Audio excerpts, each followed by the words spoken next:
Syederalun, layanan penerbangan di Bandara Cuknyak di Nagan Raya terpantau lancar.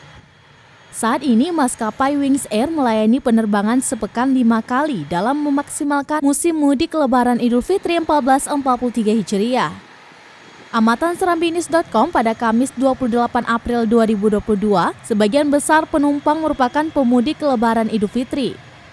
Penerbangan dari Bandara CND ke Bandara Kuala Namu dilayani hari Rabu, Kamis, Jumat, Sabtu, dan Minggu.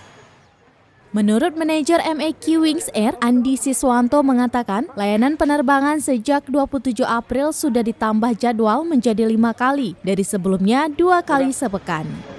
Terima kasih.